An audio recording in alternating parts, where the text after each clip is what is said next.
was digging into the election. Got a little time on my hands, and I'm as disturbed as anyone about what happened in the November 3rd vote. I'd like to know the truth, and I think you would too. But a caution here, sometimes the truth hurts. And we're going to give you what we know, and then we're going to stair step it. Each day we'll add to the facts. And by, I don't know, Christmas time, you should have a pretty good idea of what did or did not happen. So you'll know. And that's what we need in our republic. And I'm not fooling around here. I don't care what side it's on. I'm going to tell you the truth. Now, pen and paper, always a good thing to have when listening to the No Spin News. So we're going to give you very specific facts. So first of all, you can't get the truth from either side. So the Biden people, the Democrats, they don't want to know if there's election fraud. The press, which is attached to the Democratic Party now, the American corporate media, they don't want to know, and they're not going to look into it. And in fact, if you look into it or I look into it, they're going to mock us. Oh, it's unverifiable. Oh, this couldn't possibly happen. Well, how do you know? You know, I watched the interview with 60 Minutes last night with the National Homeland Security guy who was in charge of making sure that foreign nations didn't intrude on the vote. Now, what the guy said was true. I believe that no nation injected itself into the machinery, the apparatus of our vote. But there was a sleight of hand in the whole presentation by 60 Minutes.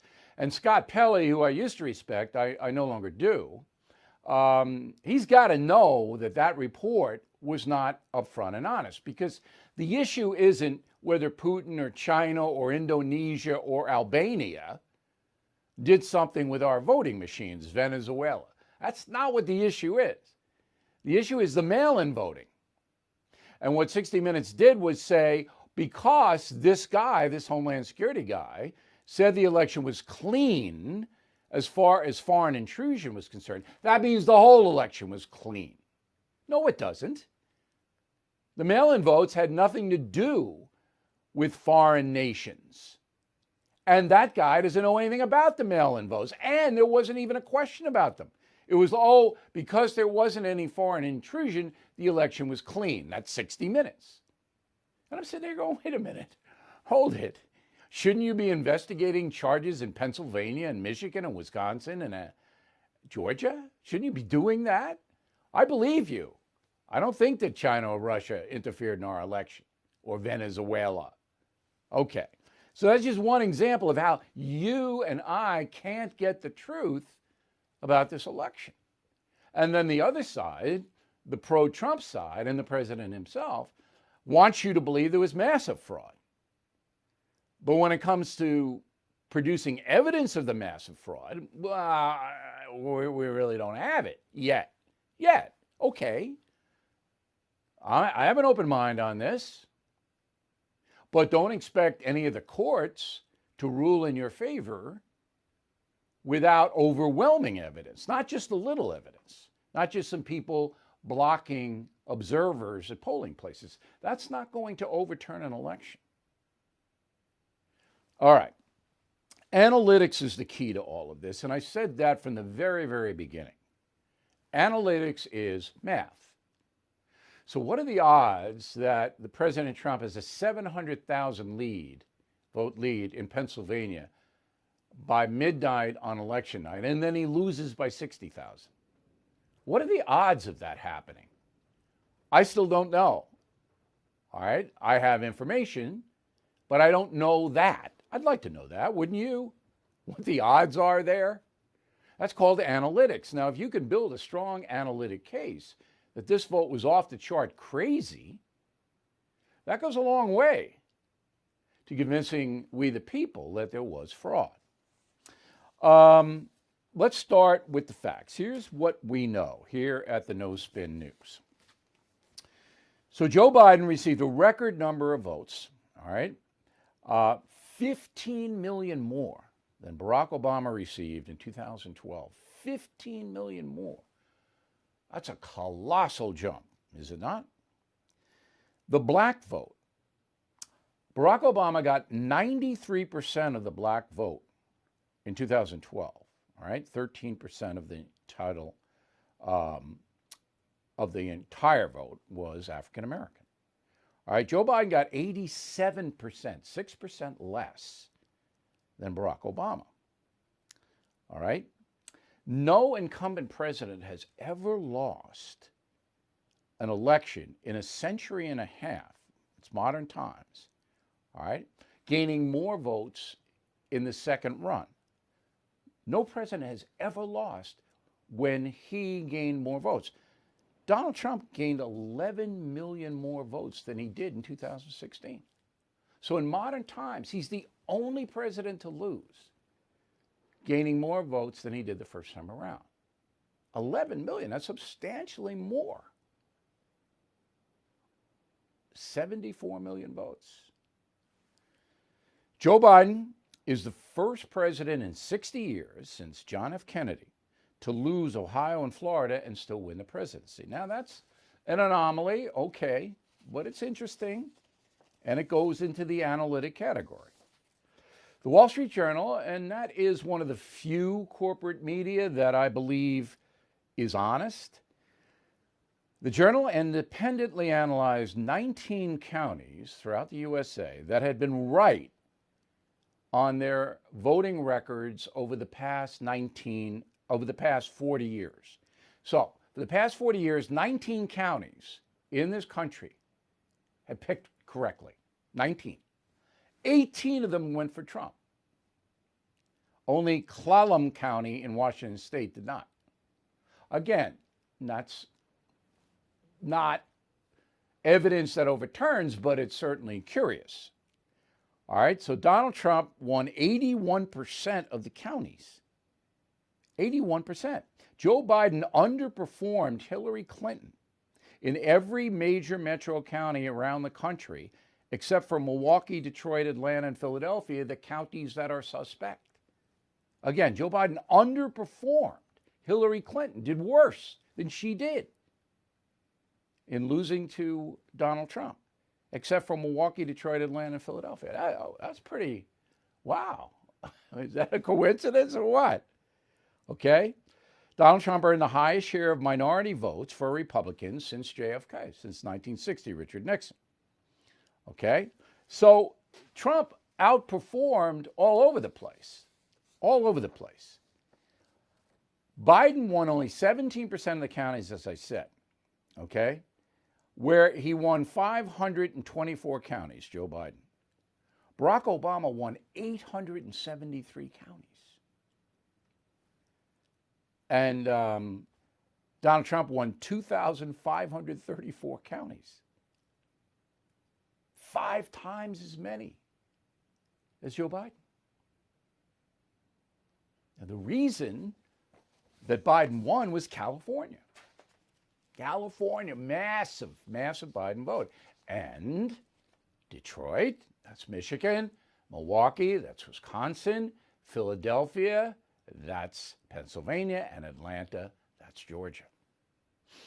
Now, the circumstantial case I just laid out to you is impressive, to say the least. You would think that journalists would say, look into some of this. This doesn't really stack historically or any other way, does it? Now, I'm not a conspiratorialist. You know that. I'm not going to tell you it was massive fraud, even in my presentation of all of these facts. And I'll tell you why I'm not going to say that. There's something floating around, I get mail on it, all right, that says Pennsylvania mailed out 1.8 million votes, ballots, okay, for the mail-ins, 1.8 million, and got back 2.5 million ballots. So they mailed 1.8 out to people who wanted to mail in, and they got back 2.5. They got back 700,000 more ballots they mailed out. Everybody's, oh my God. Okay, well, here's the problem with that. That count ended October 19th. The vote was November 3rd. And it did not include Republican mail-in votes, just Democrats. So, right out the window. Now, I can't tell you how many millions of Trump supporters believe that stat. The stat's not true. Doesn't imply anything.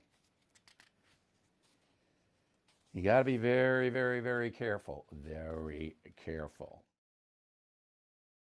Let's bring in Cheryl Atkinson. I've known her for a long time. She's an excellent, excellent reporter. She's coming to us from Leesburg, Virginia. Her new book, as I mentioned, just out, Slanted: How the News Media Taught Us to Love Censorship and Hate Journalism. Wow. Cheryl also hosts a Sunday TV program, Full Measure, on Sinclair Television. Okay, so were you surprised that the press, the corporate media, almost 100% of it, outside of Fox, refused to even consider there might be fraud in this election? Were you surprised about that? I guess I was surprised at the extent to which they displayed the lack of rational journalistic curiosity and skepticism. I thought there might be at least a little more, but then looking back, I guess maybe we shouldn't be surprised, because after they were so wrong in 2016, the media promised to self-correct and reflect, but they seemed to just double down, and they went full-fledged into the 2020 campaign doing the same thing. And I think they've continued along that track post-election. Okay, but not only have they not investigated anything, they marginalize people who do want investigations. They demonize them, isolate them, and treat them with disrespect. So if you were to go on CNN or MSNBC or the Today Show or Good Morning America, Cheryl, for your book, and I don't know whether you're going on those places, and you said in the course of a conversation, I think you guys might want to look into these allegations of fraud, they would laugh at you. They would scorn you. So it's an activism to keep these allegations under wrap. That takes it a step farther, does it not? It does. And that's one of the things I've studied and talked about. You talk about seeing changes at CBS News, as I did. At CNN, I worked at CNN back when it was a news organization. There's a lot of talk about that in the book with current and former insiders, speaking to the devolution of news, really at all these news organizations, where they have crossed over and redefined their role as journalists, as you know, no longer reporting what's happening on the ground, giving various views, reflecting the facts.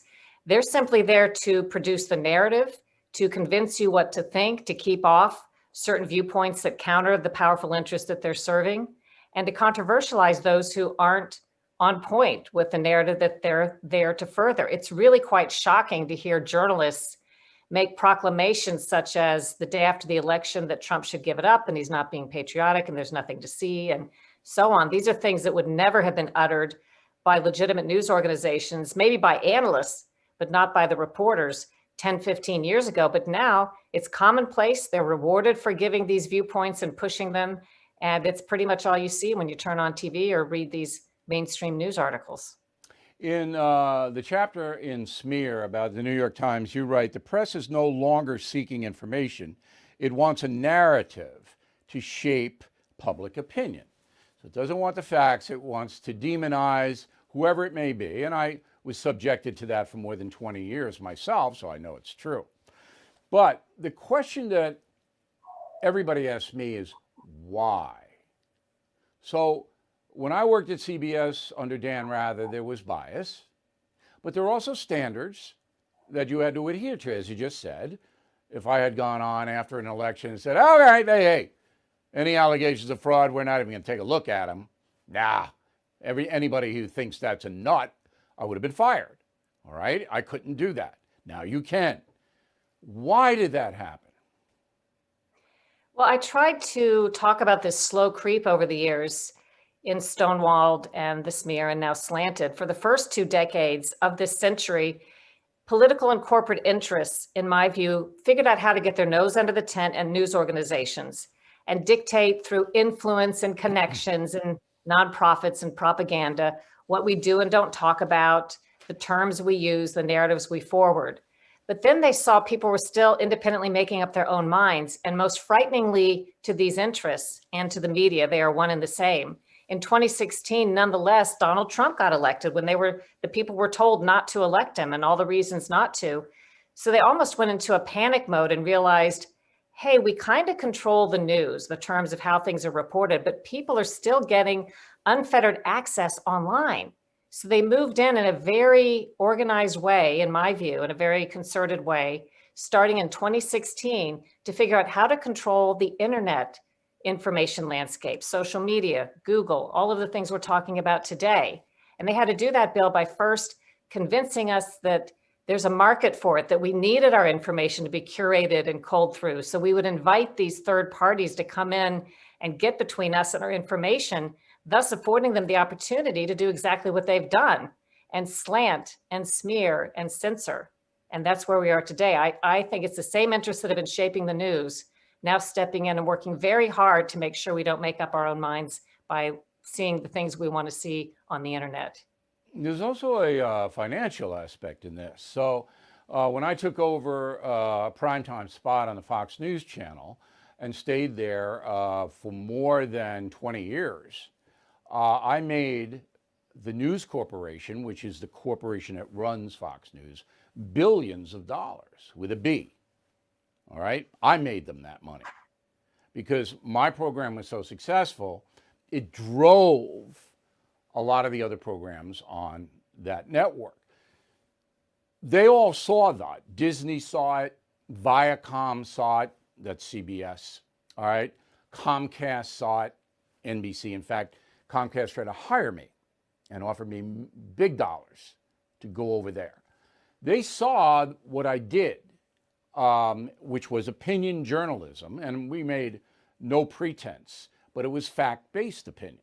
All my opinions were based on facts, not conspiracies or anything like that, which they do today. So the profit margin became so high to be ideological, either conservative or liberal, that, in my opinion, is what happened. That was driving all of this. Am I wrong? Well, that's no doubt a factor, but I think what it did was open the door for these interests that were already working so hard and quite successfully to control the news in more subtle ways. It opened the door in another avenue for them to come in a more heavy-handed way and control the news. And as you probably know, there's a whole industry that trains analysts, pundits, and reporters in a very partisan way, but then sends them out to news organizations where they're either contributors or they're even hired in the newsrooms. And all they're doing is furthering propaganda. And in this environment that you described, they are welcome to, even as news reporters, put their opinions in there and put their talking points and propaganda out as if it's news, drowning out really the idea that there are neutral facts and two sides. And in fact, one of the most important accomplishments they do, these propagandists, is make sure certain people and views and scientific studies go down the memory hole and are never seen in places where people would normally see them or want to hear them. They don't even exist. That's what the big internet companies in Silicon Valley are doing. Google and Twitter and all that. If you put something up and they don't like it, then they take it down. And that's becoming a huge problem as well. What about the country club factor? You are a long time Washington, D.C. person. I'm a New York person. We both know people in Los Angeles in the entertainment industry. It's a mindset of liberalism in all three places. There's no question about that, all right? Cocktail party circuit, invitations to parties, invitations to openings, to the Kennedy Center honors, all of that centers around a liberal social world. How powerful is that in the presentation of the news? Well, that definitely impacts what you see and why there aren't more independent voices in journalism today, for example, in Washington, D.C., going into the newsrooms and saying, what are we doing? You know, shouldn't somebody be looking at other views or investigating these obvious questions we should be looking at? It's because when they do the opposite, when they squelch those views or when they ask questions a certain way, perhaps they're interviewing President Trump and they conduct the interview with a certain lack of decorum or journalistic even standards or integrity, but they're patted on the back for that. They finish the interview and they're told by their bosses and their colleagues, and I suppose at the parties, what a great job they did. So it feeds upon itself. And there's nobody standing up and saying, this is wrong. We should provide alternatives as well. one mystery of the universe, and maybe you can help me with this, but Cheryl and I both worked at CBS. Cheryl, much longer than I. You were there more than 20 years, right? Yes. Yeah, I wasn't even there 20 months. I got out of there.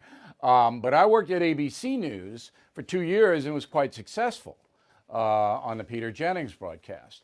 Ted Koppel was a guy at ABC who was considered a very straight shooter. And I never ever was on his program, not one time, because the executive producer was a far left guy and didn't like me, although I had no politics at the time at all. I was a straight reporter. But Koppel told me on the air that I ruined television news, and my opinion program was so successful that it skewed everything out, which is what we just talked about. But Ted Koppel, when I asked him point blank, do you think that network news now is fair and really looking for the truth? He said yes. And he apparently believes that. I mean, I'm going to send him a copy of your book, but I don't think there's anything going to dissuade him from that. He believes that there's no problem with the New York Times or the Washington Post, CBS, NBC, ABC. There's no problem at all. And I'm sitting here, is that delusional? What do you think? I think he's an outlier if that's what he thinks, because you'll note that in Slanted, I spoke to, I don't think anybody else has done this, a large number of executives, reporters, producers that ran network news divisions or are working inside these places now at ABC, CNN, MSNBC, the New York Times. There was nobody that I spoke to. And by the way, if they described their politics at all, they said they were left-leaning or progressive. There's nobody that I spoke to among them who thought we don't have a problem. They agree that the death of the news as we once knew it is a very real thing. And furthermore, I asked them, was it murder or suicide? What I'm getting at is, did Donald Trump cause this lack of confidence in the news and where we are today? Or did we do it to ourselves?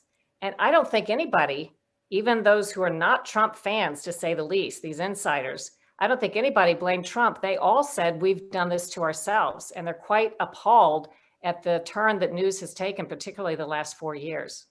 But if you try from the inside to correct it, you're fired. You're done. Right. You have to be willing to be marginalized, bullied, shouted down, controversialized, and probably lose your job. There are people. You lose your job. There's no doubt about it. Inside You news absolutely lose your job. Cheryl, like the truth, but they're just having trouble, getting the outlet among the bullies. All right, the book is Slanted: How the News Media Taught Us to Love Censorship and Hate Journalism. Cheryl Atkinson, I recommend the book very highly. In fact, I read it almost in one sitting because I know everybody that Cheryl's talking about, but you're going to like it too. And we appreciate it, Cheryl. Always nice to see you. Thanks for coming on. All right, so because of all this that Cheryl and I just talked about, in the next year, and this is a prediction, you're going to see a tremendous change in the way news is delivered on television. And that change is the people speaking to you each night are not going to be speaking to very many people. All right? So I've said this before, and I don't want to be redundant or repetitive, but ESPN is the best example. Once the colossal sports network in the world is now barely on the air.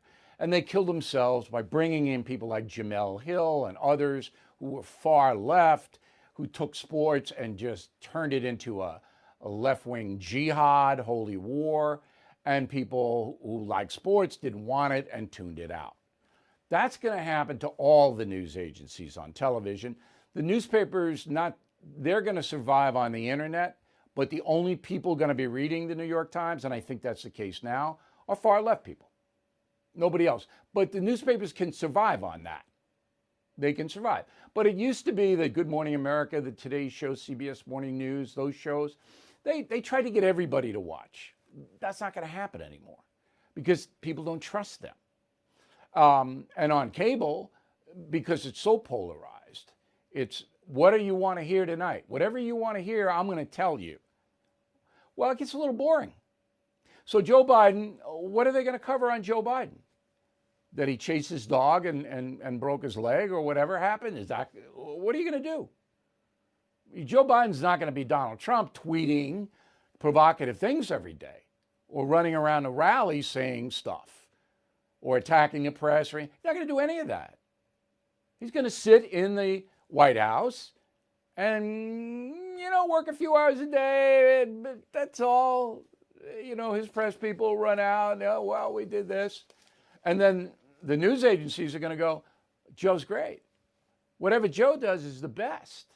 And if Joe screws up, Mr. Biden, President-elect Biden, whatever you want to describe him as, if he screws up, guess whose fault it's going to be? Trump's. If the economy goes south, Trump did it. All right? If COVID sweeps over despite the vaccine, Trump did it. Whatever bad happens in America the next 3 years, because then the presidential campaign will start again, it's going to be Trump's fault. Well, how much of that can you watch? And the other networks that don't like Biden, Joe's terrible every day. You're never going to see him. He's not even going to be around. So people are going to search and look for alternatives. And this is absolutely going to happen. I can see it. I'm not going to bore you with numbers, but the first 2 weeks after the election, people were engaged because they thought that maybe Trump could hold his job because of all this controversy about the mail-in ballots. Maybe that could happen. So people still watched. But starting last week, now it's a holiday week. Maybe they'll bounce back this week. I think it's going to be like this. So when that happens, when there are millions and millions of people looking for information but can't get it from the networks and cables, they're going to go other places. So therefore, they're going to be a rise. And leading that rise is going to be Donald Trump. He has to do it. Number one, he's addicted to the spotlight. He can't not have attention. Has to have it. All right? And that's part of what his problem was, because he was overexposed, saying too much, and people got exhausted. So Donald Trump's going to latch on someplace in the media, and he's going to bring 70 million Americans with him. I mean, that is clout. I have no blanket idea. I have not talked to the president recently. I talked to him before the first debate, and he totally ignored what I told him. I don't ever take it personally. I don't know what he's going to do, but he's going to do something. I know that because he wants to run again. It's only 3 years. And if the economy dips, yeah, the press will tell you it's Trump's fault, but nobody's going to believe that. It's going to be Biden in trouble. The economy is everything. Biden's not going to do anything overseas. He's going to say global warming, not going to do anything global warming. Mitch McConnell's going to block the far left stuff in the Senate. So it's like, all right. Now, maybe the nation needs a little relief from the frenetic pace of Donald Trump. But you're going to see him someplace in the media. Mark my words. COVID. All right, so the vaccines are tracked. It looks to me like they'll be arriving in December. And the medical people will get them first. Good. And then the older people and everything like that. But there will be plenty of availability of medicine. And by March, most Americans will have access to it. So what happens after that? Well, the Biden administration is not going to tell you what happens after that, but Great Britain is going to tell you. Listen to this. So UK restaurants, bars, cinemas, and sporting venues, that's football, may require proof that people have been vaccinated. So in order to get a restaurant, a movie, see a soccer match, to show your card. Definitely going to happen in schools. It's going to be like the measles. If the kid's not vaccinated, kid ain't coming in. Teachers' unions in America are going to demand that. Okay? Flying, you're going to have that card stamped onto your passport in order to go anywhere. So there are a significant number of Americans who are not going to take the vaccine. And that is their constitutional right. I would never in a million years tell anybody to take a vaccine or not take a vaccine. That is your personal decision. However, you are going to be banned by private businesses from going a lot of places. And that's what's going to happen, just so you can prepare yourself. Again, our government's not going to tell you that, but it's absolutely going to happen. Now, will there be a law passed by Congress? No. This is all going to be in the private sector, okay? And the only thing that will be public is schools, because there is a precedent for that. Okay, the media is going to try to help the Democrats in Georgia any way the media can. You'll hear smear articles against the Republican candidates all day long. Everybody knows that's going to happen. But here's something that we didn't know until today, and this is really fascinating. So you know this guy, James O'Keefe, the head of Project Veritas. James O'Keefe is a conservative guy. He runs around the country trying to uncover left and far left corruption. I think that's a fair word. Mr. O'Keefe has been arrested. He's been, everything can happen to somebody's happened to him. So he gets on the phone on the party call, all right, with CNN. So I told you the way it works in both political parties is that every morning, political action groups representing Republicans and Democrats, they fax, email, text talking points to their media supporters. All right, that comes out of Washington. Then CNN, Fox, NBC, all of the news organizations have a conference call where the president of the news organization gets on with his lieutenants and they speak about what they're going to cover that day. That's how it works from the inside. So O'Keefe gets on the CNN call secretly. All right, there's a traitor at CNN who allowed him, to tape the call. So the first soundbite that O'Keefe releases is Jeff Zucker, who's the president of CNN and a Trump hater. Now, Zucker, it's been reported, is going to be out in January as AT&T knows that CNN is no longer a news agency and has hurt itself almost beyond repair. Here's Jeff Zucker on October 9th of this year. Go. Okay, I just want to reemphasize that, I think we cannot normalize what has happened here in the last week with Trump and his behavior. And I go back to what David Chalian said, that this is a president who knows he's losing, who knows he's in trouble, is sick, maybe is on the after effects of steroids or not, I don't know, but he's acting erratically and desperately, and we need to not normalize that. This is what we've come to expect for the last 3.5 years, 4 years. All right, and he goes on to say, this is what we've come to expect, and it's exacerbated by the issues that he's dealing with, which means COVID. Okay, so Zucker is basically telling his people, don't feel sorry for Donald Trump in any way.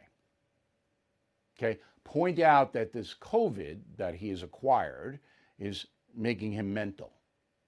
Now, if you're a CNN producer or a talent and you don't do that, you're in trouble. Okay, the next soundbite is the CNN vice president, Marcus Mabry.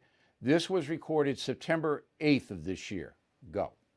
Yeah, I was just going to say, if you're going to talk about the story, I think it's unavoidable that you have to talk about the naked racism of Tucker Carlson, because that's really what drove this anti-diversity push. Trump watches Tucker Carlson show and then reacts.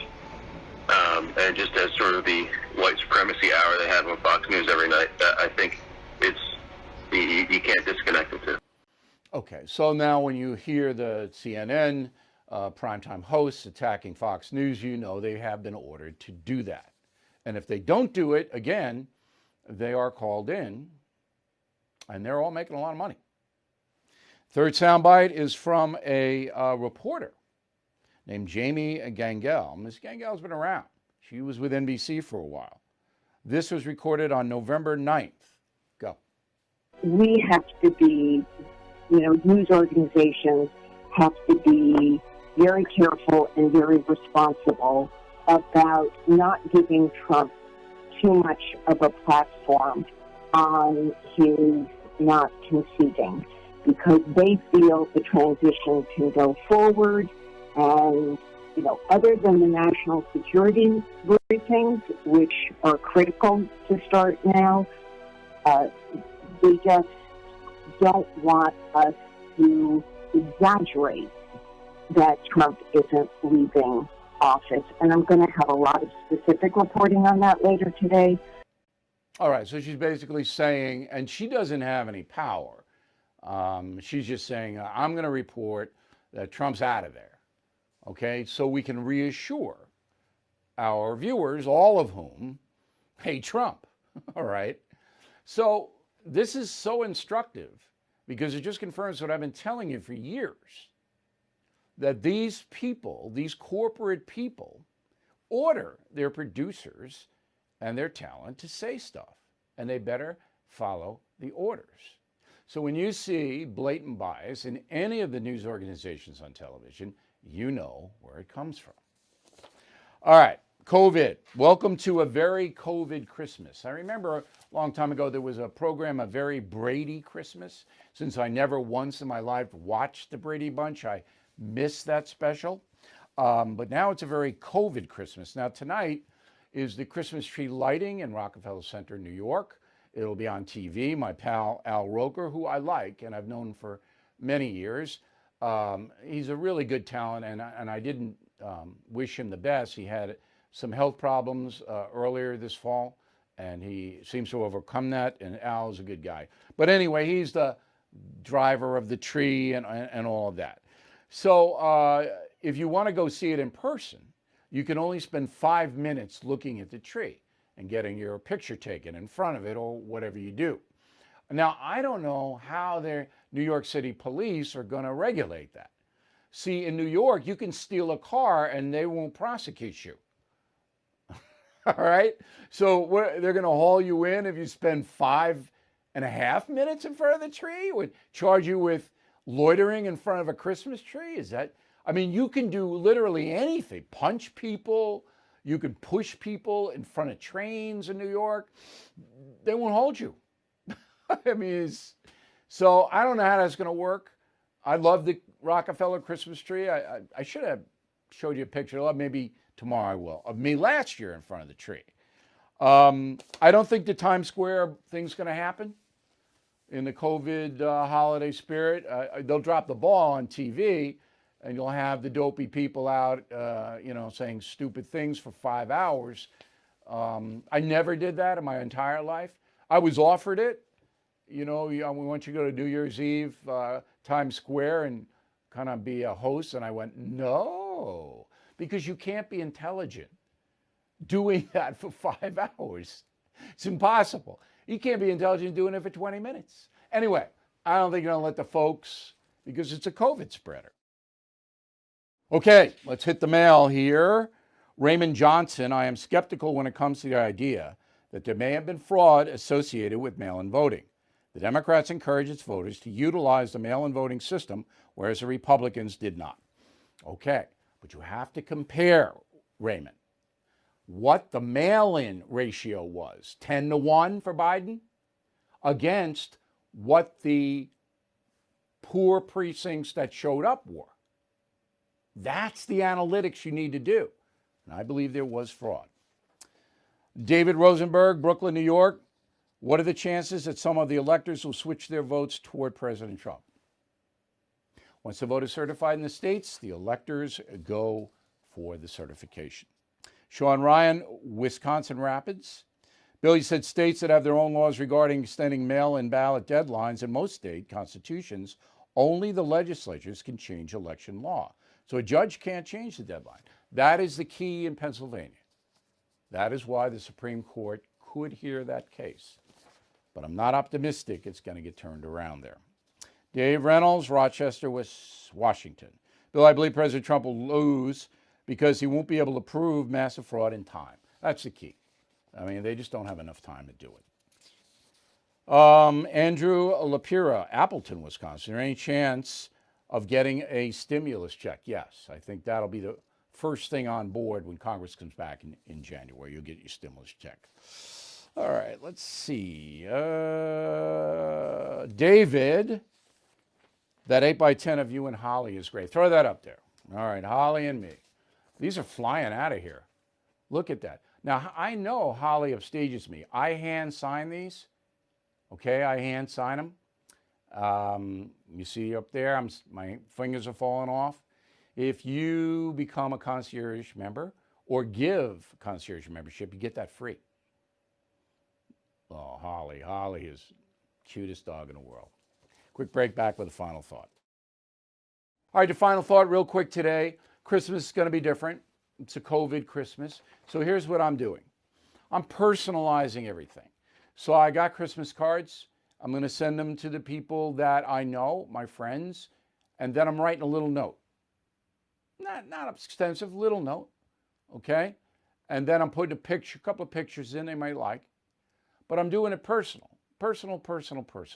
Then I'm going to send gifts to 3-4 times as many people as I usually do, just because I want everybody to be happy on Christmas. So I have the means to do it. Some people don't, but everybody can write a little note. But I'm going to kind of spread a little Christmas cheer this year. All right? And I'm making it personal because we all know, it's not a real happy Christmas time. Next year will be better, I promise. And I'll see you again tomorrow.